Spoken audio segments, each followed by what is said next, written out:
and good day. My name is Jürgen Steinmetz from eTurboNews, and this is a breaking news update. For more news updates and shows, please go to youtube.com/travel news group. youtube.com/travel news group. Here's our update. How to rebuild tourism with politics involved. Mission impossible? Rebuilding travel after COVID-19 is the question asked by German tourism consultant Max Haberstroh. He feels a considerations to obtain a strong foothold after the pandemic is the key to rebuild. Socio-cultural, environmental and economic impact on source and target markets and both their societies and potential hosts and visitors. Travel and tourism appraisal, the degree of its importance for our place, and how strong tourism is intertwined with related sectors and industries.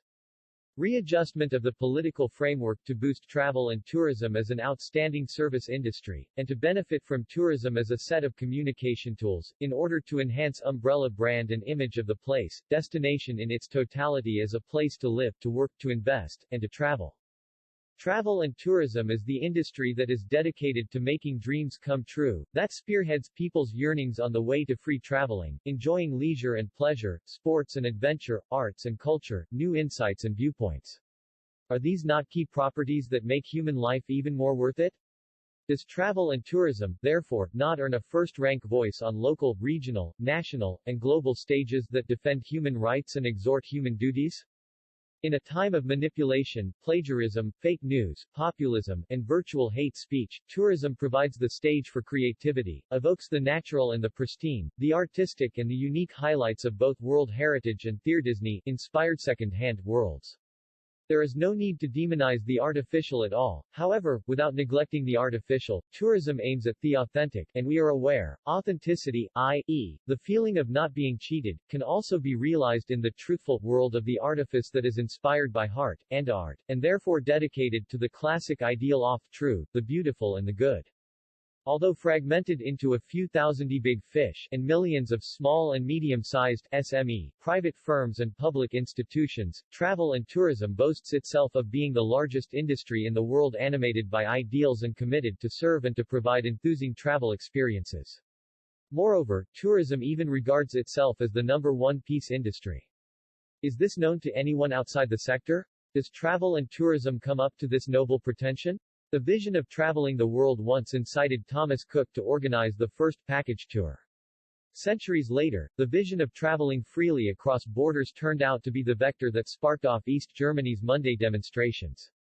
Jointly with freedom-loving world leaders, people's mission impossible finally lead to nothing less than the toppling of oppressive communist regimes and the spectacular fall of the wall. What a turnaround! One of a kind is hard to be repeated. In return, however, old patterns seem to emerge again. Indeed, we have changed from Cold War to Cold Peace, knowing well that this is little more than an armistice.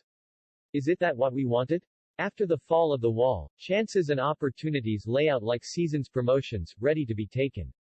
The Soviet Union had broken up, Russia was in turmoil, yet President Yeltsin, a usurper, showed himself strong enough to prevent a coup d'état. 10 years later his successor Putin, generally not regarded as a flawless democrat despite Germany's ex-chancellor Schröder's somehow hasty assessment, spoke in the German Bundestag and was cheered across all parties. The Warsaw Pact had been dissolved, but NATO, eager to release East Europeans from their Russian threat nightmare, took time by the forelock and expanded eastward. Russia felt knocked out, and its growing awareness to really be part of Europe was culpably ignored. The Western alliance showed itself militarily purposeful but politically short-sighted. Today, instead of giving flesh to the original spirit of a European-Russian partnership, we'd better watch out for Russian expansionism. What a chance missed in the early 1990s to dare the brave new world, to open up Russia to Europe and the West and throw all those rotten Cold War instruments out of their toxic political vintage structure. NATO is obsolete. Does it matter, since it was just Trump to say that? What an opportunity missed by visionary leaders on state, government and top business levels to show foresightedness and enthusiasm, and speak out. What a failed chance for travel and tourism, the world's foremost peace industry, to leave their stakeholders' professional ivory tower and make it a lighthouse of universal radiation, to launch stringent cooperation appeals, mediate transnational cross-sector summits of key decision-makers, organize socio-cultural events, help strengthen mutual trust and confidence and send strong messages of peace through tourism to peoples in upheaval. Alas, a political opportunity of this kind elapsed, and the ideas to shape a turning point to the better were either denied or left unheard. In the beginning was the word. There are efforts nowadays, sometimes doubtful as they are, admittedly, to rename familiar words, so, the simple host, has been at least linguistically upgraded to a resonance manager. If the focus lies on resonance, travel and tourism organizations should internalize this notion, truly enhancing their resonance and visibility to the level of more societal catalysts, rather than to keep their loftiness as talkative worrywarts, having arranged themselves to live with everyday bureaucracy and the constraints of their fragmented industry. This is more than just another evidence that some hospitality executive's mantra is contradictory to itself, to keep politics out of tourism. Well, it may be understandable in view of tourism's involvement in day-to-day policies. Tourism, in order to act more freely, should be exempt from the corsets of public administration and given a separate form of private law instead. However, there is a severe contradiction if tourism is recommended to be an actor outside of politics at all. Actually, UNWTO, WTTC, and other leading organizations in travel and tourism are hardly perceived by the general public as torch relays of the true, the beautiful, and the good, who are dedicated to show up and act beyond the limits of tourism itself and its congenial periphery. They should better start to do so, in view of present developments during and in the aftermath of the COVID-19 pandemic, and in view of environmental disasters and social upheavals. It is mandatory that the travel and tourism sector actively and in concerted actions with national and international team players supports the UN 2030 Agenda for Sustainable Development. However, taken all combined goodwill and technical capacities together, we can hardly reach the 1.5-degree maximum temperature target set by 2040 already, as, for instance, political parties in Germany envisage, in order to combat the global greenhouse effect. Therefore, besides strengthening our efforts to contain climate change, we should provide our share to invest a lot of brainwork and money in elaborating a way on how to live with climate change.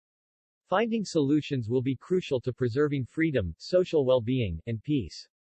Is mission impossible? Never say never. Travel and tourism, as the presumed number one peace industry, cannot steal itself away from political commitment and responsibility. It stands right in the middle of it all, and should try to spearhead the respective destinations' overall appearance, its actions, and creative solutions, in partnership with like-minded institutions, organizations, and companies, like schools and universities, civil and charity organizations, the transport, mobility and renewable energy sectors, garbage removal, water and wastewater management, safety and security, civil construction. Travel and tourism should increase its political weight to provide social and environmental cross-sector campaigns with their highest impact and symbolic rating possible. The recent World Cleanup Day, highly welcomed in the West and, actually Saturday Cleanup, familiar in Russia and Eastern Europe, would have been a perfect example to start with, as a purposeful prelude to the annual World Tourism Day September 27. Wishful thinking only?